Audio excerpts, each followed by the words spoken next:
के गुजरात मामले की गूंज अब तक सुनाई देती है। भले ही इस मामले को 2 दशक बीत गए हों, लेकिन जांच अभी भी जारी है और इसके घेरे में जो लोग आए थे वो तो बचते नजर आ रहे हैं। मगर अब सामाजिक कार्यकर्ताओं पर शक की सुई घूम गई है, जिसके घेरे में सामाजिक कार्यकर्ता तीस्ता सीतलवाड़ भी हैं, लेकिन उन्हें सुप्रीम कोर्ट से बड़ी राहत मिली है। CJI UU Lalit, justice S Ravindra Bhatt और जस्टिस सुधांशु भट्ट ने तीस्ता सीतलवाड़ को अंतरिम जमानत दी।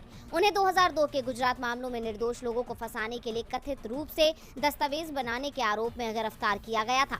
वहीं सुप्रीम कोर्ट ने कहा कि तीस्ता सीतलवाड़ को जांच में पूरा सहयोग करना होगा। कोर्ट ने तीस्ता से अपना पासपोर्ट सरेंडर करने के लिए कहा। सुप्रीम कोर्ट ने कहा कि याचिकाकर्ता एक महिला है जो 2 महीने से हिरासत में है। जो मामला है वो 2002-2010 के बीच के दस्तावेज का है। जांच मशीनरी को 7 दिनों तक उससे हिरासत में पूछताछ का मौका मिला होगा। रिकॉर्ड में मौजूद परिस्थितियों को देखते हुए हमारा विचार है कि हाईकोर्ट को मामले के लंबित रहते समय अंतरिम जमानत पर विचार करना चाहिए था। वहीं सुनवाई के दौरान काफी सवाल जवाब भी हुए। सीजेआई ने सरकार से सवाल किया कि आपको तीस्ता से हिरासत में पूछताछ में क्या मिला। वहीं गुजरात सरकार की ओर से सॉलिसिटर जनरल तुषार मेहता ने कहा कि वो इंटेलिजेंट हैं, शायद कुछ बताया नहीं होगा। इस पर सीजेआई ने कहा कितने दिन की पुलिस हिरासत थी, तो उसने क्या जवाब दिया। एसजी ने कहा कि उसने कोई सहयोग नहीं किया। अब गुजरात सरकार की ओर से तो लगातार तीस्ता सीतलवाड़ को दोषी बताया जा रहा है, लेकिन कोर्ट ने उन्हें बड़ी राहत देते हुए जमानत दे दी है। हिमाचल प्रदेश विधानसभा चुनाव के लिए टिकटों के लिए घमासान शुरू हो गया है। हिमाचल प्रदेश की 68 सीटों पर होने वाले विधानसभा चुनाव के लिए कांग्रेस के टिकट के लिए 1347 नेताओं ने आवेदन किए हैं। दरअसल हिमाचल प्रदेश विधानसभा चुनाव के मद्देनजर हिमाचल में कांग्रेस पार्टी ने टिकट लेने वालों से आवेदन मांगे थे, जिसकी अंतिम तारीख 1 सितंबर शाम 5 बजे तक रखी गई थी, जिसमें कांग्रेस के टिकट के लिए अंतिम दिन में सबसे ज्यादा आवेदन मिले हैं। इन आवेदनों की संख्या 1347 तक पहुंच गई, जिसमें 670 आवेदन ऑनलाइन मिले। इसके अलावा 670 ऑफलाइन आवेदन किए गए हैं। इस बीच सबसे ज्यादा आवेदन हॉट सीट शिमला शहर के लिए आए हैं। शिमला शहर से टिकट पाने के लिए 40 से ज्यादा आवेदन आए हैं।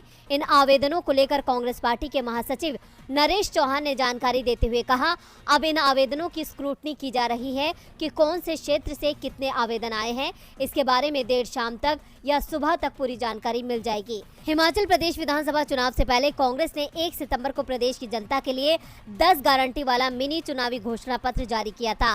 कांग्रेस ने अपने 10 वादों में पुरानी पेंशन योजना और 300 यूनिट तक बिजली प्रदेश की जनता के लिए मुफ्त देने का संकल्प लिया है। हिमाचल प्रदेश में इस बार के चुनाव में आम आदमी पार्टी भी मैदान में है, जो कांग्रेस को नुकसान पहुंचाने के इरादे से ताल ठोक रही है। वहीं कांग्रेस ने बीजेपी से निपटने के साथ साथ आप से भी मुकाबले के लिए एक प्लान तैयार किया है, जिसे कांग्रेस ने प्लान बी का नाम दिया है। कांग्रेस की माने तो राज्य में कांग्रेस फिर वापसी कर रही है और आपका प्रदेश में कोई वजूद नहीं है। वहीं पिछले चुनाव के रिजल्ट पर नजर डाल पीएम मोदी के लिए नीतीश कुमार बड़ी मुसीबत बनते दिख रहे हैं। उनके नाम पर कई पार्टियां एकजुट होती दिखाई दे रही हैं। पटना में केसीआर के साथ उनकी मुलाकात का वीडियो वायरल हो रहा है। दोनों नेताओं के बीच हुई मुलाकात ने बीजेपी की नींद उड़ा दी है। इस मुलाकात पर पीएम मोदी ने तंज कसा है। केरल दौरे पर पहुंचे पीएम मोदी ने कहा कि भ्रष्ट लोगों के खिलाफ कार्रवाई ने राष्ट्रीय राजनीति में एक नया ध्रुवीकरण किया है। कुछ लोग खुले तौर पर आरोपों का सामना करने वालों को बचाने की कोशिश कर रहे हैं। पीएम का इशारा आरजेडी जेडीयू गठबंधन को लेकर है, यानी साफ है पीएम मोदी भी अब नीतीश कुमार को अपनी चुनौती मानने लगे हैं।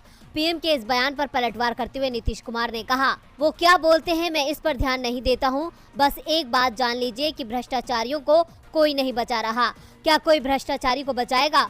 खुद ही सोचना चाहिए। यहाँ तक कि कभी भ्रष्टाचारियों को इतने दिनों में बर्दाश्त नहीं किया गया। वो क्या बोलते हैं वो अपना बोले, हमसे कोई मतलब नहीं। कोई केंद्र में क्या बोलता है इस पर हम ध्यान नहीं देते। भाजपा को सोचना चाहिए दूसरे राज्यों में क्या हो रहा है। नीतीश कुमार ने साफ साफ कह दिया कि वो भ्रष्टाचारियों को नहीं बचा रहे हैं, लेकिन जैसे ही कोई भ्रष्टाचार का आरोपी बीजेपी में शामिल हो जाता है तो जरूर उस पर कार्रवाई बंद हो जाती है। ऐसे में ये सवाल पीएम को खुद से ही पूछना चाहिए।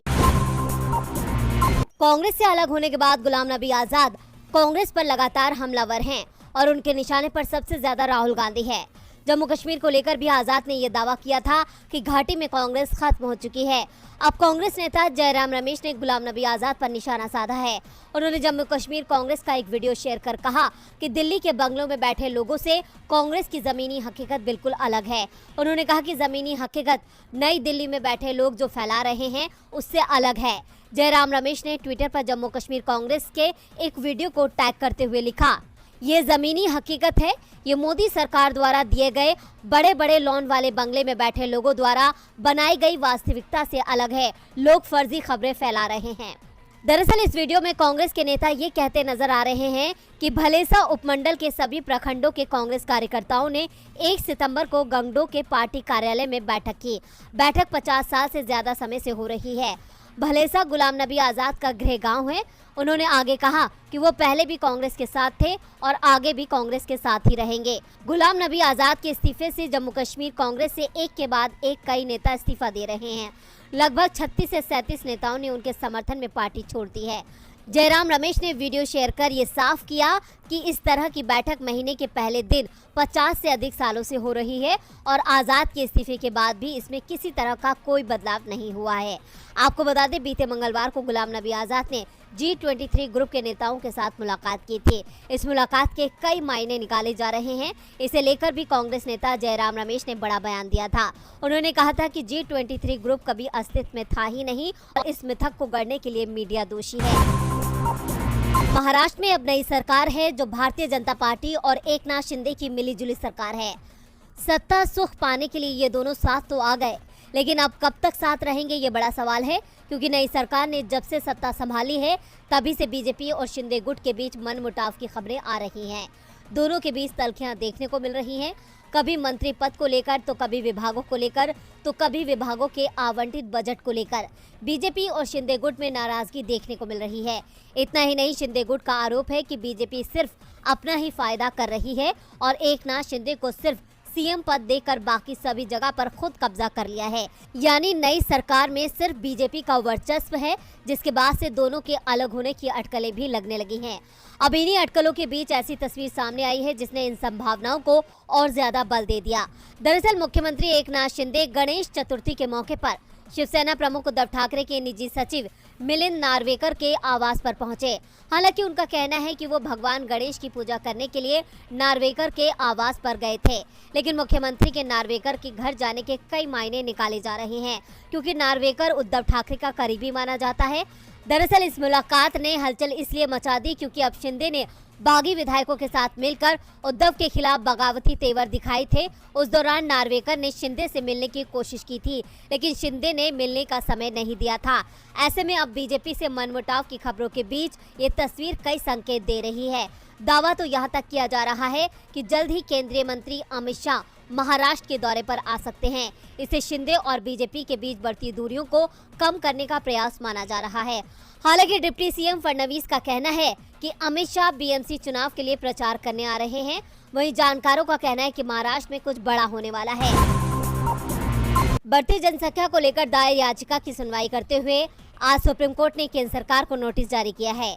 याचिका में अधिक जनसंख्या की समस्या को प्रभावी ढंग से कम करने के लिए नियम, कानून और दिशा निर्देश बनाने के लिए केंद्र सरकार को निर्देश देने की मांग की गई थी।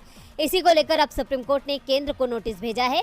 Justice KM. जोसेफ और ऋषिकेश रॉय की पीठ ने सरकार से जवाब मांगा और मामले को इसी तरह की दूसरी लंबित याचिकाओं के साथ जोड़ दिया है। अखिल भारतीय संत समिति के महासचिव दांडी स्वामी जितेंद्रानंद सरस्वती की दायर याचिका में कहा गया कि हर साल जनसंख्या बढ़ रही है, लेकिन प्राकृतिक संसाधन सीमित हैं और बढ़ती आबादी को जारी नहीं रख सकते। जनहित याचिका में कहा गया है कि जब बेरोजगारी और गरीबी बढ़ती है, खाद्य आपूर्ति और स्वास्थ्य देखभाल सुविधाओं में भारी वृद्धि होती है, तो राष्ट्र फिर कोई और काम नहीं कर पाता है। याचिकाकर्ता ने कहा कि सरकार बढ़ती आबादी को रोजगार नहीं दे पा रही है और न ही भोजन, पानी जैसी बुनियादी जरूरतों को पूरा कर पा रही है। यही वजह है कि इन जरूरी आवश्यकताओं को पूरा करने के लिए जनसंख्या नियंत्रण कानून बने। स्वामी जितेंद्रानंद स्वामी के वकील अश्वनी उपाध्याय ने कहा, भारत की 50% समस्याओं का मूल कारण जनसंख्या है। जितनी भी समस्याएं हैं उन सब के पीछे यही वजह है। संविधान में लिखा गया है कि देश में जनसंख्या नियंत्रण के लिए कानून होना चाहिए, मगर सरकारों ने आज तक कानून नहीं बनाया है। सुप्रीम कोर्ट सरकार को आदेश दे कि वो जनसंख्या नियंत्रण कानून बनाए। सुनवाई के लिए डेट तय कर दी गई है। अब भी ये नहीं बना तो भारत में पानी और जमीन के लिए लड़ाई छिड़ जाएगी। ऐसा समय जल्द आएगा, ना रहने के लिए मकान होगा और ना ही पीने के लिए पानी। अब इसको लेकर सुप्रीम कोर्ट ने केंद्र को नोटिस जारी किया है, जिसके बाद सुप्रीम कोर्ट इस पर फिर सुनवाई करेगा। देश का विकास जीडीपी पर निर्भर करता है। जब ये बढ़ती है तो अर्थव्यवस्था भी बढ़ती है, लेकिन देश में तो जीडीपी लगातार लाल निशान पर जा रही है और अब तो एसबीआई और मूडीज ने भी ऐसे आंकड़े पेश किए हैं जिससे लोगों की चिंता और बढ़ेगी। एसबीआई के चीफ इकोनॉमिस्ट सौम्यकांति घोष ने फाइनेंशियल ईयर 2023 के लिए जीडीपी ग्रोथ अनुमान को घटा दिया है। पूरे साल के लिए इसे 7.5% से घटाकर 6.8% कर दिया है। घोष ने कहा कि जीडीपी भले ही डबल डिजिट में रही है, लेकिन फिर भी ये बाजार की उम्मीदों से कम है। इसका सबसे बड़ा कारण मैन्युफैक्चरिंग सेक्टर ग्रोथ रही, जिसमें पहली तिमाही में 4.8% की मामूली बढ़ोतरी देखने को मिली। फर्स्ट क्वार्टर फाइनेंशियल ईयर 2022 में ये 49% थी। कंस्ट्रक्शन में ग्रोथ रेट 16.8% रही, जो फर्स्ट क्वार्टर फाइनेंशियल ईयर 2022 में 71.3% थी। इसके अलावा माइनिंग ग्रोथ 18% से घटकर 6.5% रह गई। वहीं मूडीज इन्वेस्टर सर्विस ने भी फाइनेंशियल ईयर 2023 के लिए भारत के जीडीपी अनुमान को घटा दिया है। फाइनेंशियल ईयर 2023 के लिए इसे 8.8% से घटाकर 7.7% और फाइनेंशियल ईयर 2024 के लिए 5.2% कर दिया है। मूडीज ने इसका कारण बढ़ती ब्याज दर और ग्लोबल ग्रोथ का धीमा होना बताया है। नेशनल स्टैटिस्टिकल ऑफिस ने 2022-23 की अप्रैल-जून तिमाही के जीडीपी आंकड़े जारी किए थे, जिसके बाद एसबीआई और मूडीज ने अपना ग्रोथ अनुमान कम किया है। एनएसओ के आंकड़ों के मुताबिक जून तिमाही में जीडीपी ग्रोथ 13.5% रही। पिछले साल की समान तिमाही में ये 20.1% थी। पिछली तिमाही में जीडीपी ग्रोथ रेट 4.1% थी। ये आंकड़े साफ बता रहे हैं कि कैसे लगातार देश का विकास घटता जा रहा है। अब इस गिरावट के बाद सवाल उठता है कि आखिरकार कैसे सुधरेंगे हालात।